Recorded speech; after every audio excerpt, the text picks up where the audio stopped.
dans Deutéronome chapitre 13, au verset 1 à 12, à 6. Donc, Deutéronome, toujours dans la Bible, il est dit ici, lorsque la génération non initiée également, qui vous suivra plutôt, celle de vos enfants, virgule, les descendants des Blancs et des sangs mêlés verront les catastrophes et les désastres que leurs ancêtres auront affligés à votre continent. Il y a virgule ici. Donc, Mouta Tedi va s'adresser, comme je dis, va remettre l'alliance, va remettre les préceptes, les ordonnances, les lois à Boussi, afin que Boussi puisse remettre cela au peuple, transmettre cela audiblement au peuple, et aussi plus tard, il va relater cela, il va écrire pour des générations futures, afin que ceux qui vont ne puissent pas écouter les oui dire et que chacun pourra embrouiller ou bien perturber ou vouloir tout simplement modifier les mots audibles de Boussi.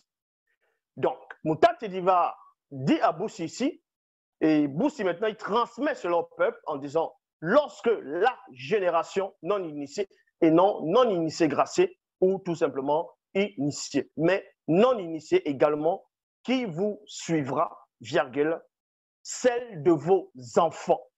Donc, on parle c'est-à-dire d'une génération lointaine, celle de vos enfants.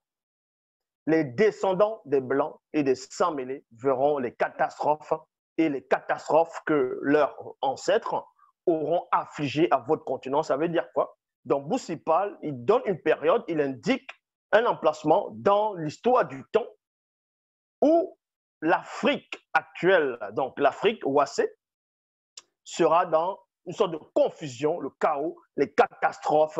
Il y aura beaucoup de catastrophes, il y aura beaucoup de, que ce soit la disette, les guerres, les troubles, ainsi de suite, comme beaucoup ont dû voir cela lors de la colonisation. Il y a aussi plusieurs époques, même jusqu'à présent.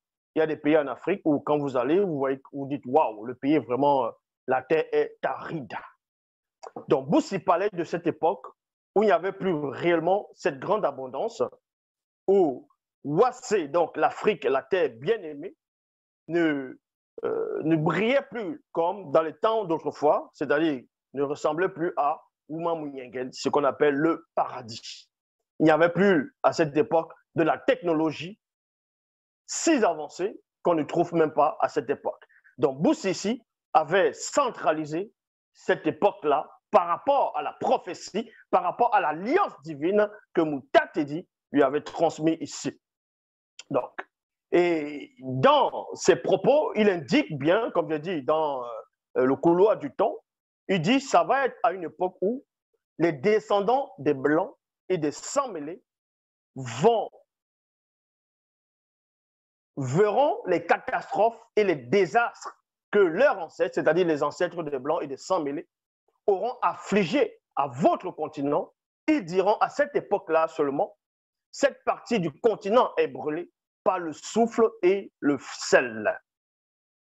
On ne peut rien s'aimer, rien n'y fait pousser, aucune herbe même ne s'y développe pas. Il y a point ici. Comme je dis tantôt lors de l'introduction, c'est aussi, cette prophétie concerne cette époque aussi. Parce que vous voyez qu'il y a beaucoup de personnes, que ce soit en Europe, les Blancs et les Sangs-mêlés vont dire oui, mais dans ton pays est pourri, rien ne se. Bref, il n'y a pas de technologie, rien ne pousse là-bas, sur la terre où tu te trouves, il y a certains villages, il y a même des endroits, des territoires où, on va dire, la pluie ne tombe presque pas, et c'est désertique. Vous voyez, c'est vraiment désertique, c'est un endroit aride. Et c'est là où, quand les gens verront cela, ils vont penser automatiquement que mais c'est une malédiction, vous avez presque toutes les richesses du monde dans votre sous-sol, mais vous n'arrivez pas à vous développer. Regardez l'état de votre pays, regardez l'état du continent, regardez comment vous vous comportez, vous êtes comme des animaux. Autant de richesses que vous avez, mais entre guillemets, vous êtes les plus pauvres de la terre. Voilà ce que les descendants des Blancs qui ont ramené le trouble dans le continent vont parler, vont se poser des questions quand ils vont voir comment c'est l'Afrique, une grande partie de l'Afrique actuellement. Alors, tous les autres descendants des Blancs et des Sans-Mêlés demanderont pourquoi Loba, leur souverain, a-t-il traité ainsi ce continent? Parce que vous comprenez ici que ce n'est pas tous les Blancs et les Sans-Mêlés qui prônent l'esclavage, qui pensent être la race supérieure, qui, je dis bien qui pensent, alors qu'ils ne sont pas.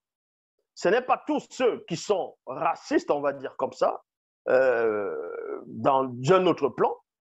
Ce n'est pas tous ceux-là, ce n'est pas tous les Blancs et les Sans-Mêlés qui, on va dire, vont détester l'homme noir. Donc, on s'adresse à une partie de cette descendance ici, des Blancs et des Sans-Mêlés, qui ont apporté la confusion, les catastrophes, le chaos dans le continent, dans les temps d'autrefois, bref, qui ont effacé votre histoire, qui vous ont fait croire que vous descendez du singe, que vous ne valez rien, que vous n'êtes rien, vous n'êtes que des misérables. Donc, une partie de les descendants ici, de les descendants vont se poser la question, vont se dire, mais jadis, nous avons entendu, nous avons ouï dire que ce peuple, que cette race-là, noire, était la race bénie, avait des empires, des royaumes, des dynasties, des richesses qu'on ne peut même pas soupçonner. Et c'était les premiers à venir sur terre. Ils avaient, comme je dis, la haute spiritualité. C'était ces gens-là qui ont bâti ce qu'on appelle, qui ont fait l'histoire, qui ont éduqué toutes les autres races, par les connaissances, par leur intellection que ces gens avaient. Pourquoi donc maintenant ce désastre? Parce que quand vous voyez dans les médias, on essaie de vous parler de l'Afrique, même à l'époque de la, que ce soit colonisation ou l'esclavage, ils vont vous montrer certaines images qui vont travailler dans leurs pièces que quand ils sont arrivés en Afrique, c'était une catastrophe, c'était on voyait des enfants qui étaient avec des morts-nés, la poussière, c'était des maisons en bois, des maisons en paille, des maisons en terre battue. Ils ne vous montrent pas la technologie, ils ne vous montrent pas la science que ces Noirs avaient. Donc, ces descendants ici vont se poser la question. Nous avons ouï dire qu'ils détenaient la connaissance, qu'ils détenaient la science. Pourquoi donc maintenant ce grand châtiment arrive à l'homme noir? Pourquoi l'Afrique, avec toutes ses richesses, n'arrive pas à être le numéro 1? Que ce soit financièrement, économiquement, dans tout. Pourquoi ils ne se développent pas comme il faut? Pourquoi même s'ils arrivent néanmoins à se développer, ils vont quand même essayer de copier les Occidentaux, essayer de copier les Blancs et les Sans-Mêlés. Même le système monétaire, ils vont copier. Les maisons, ils vont copier. Ils vont, même les vêtements, ils vont essayer de copier. Bref, ce peuple n'a-t-il pas de personnalité?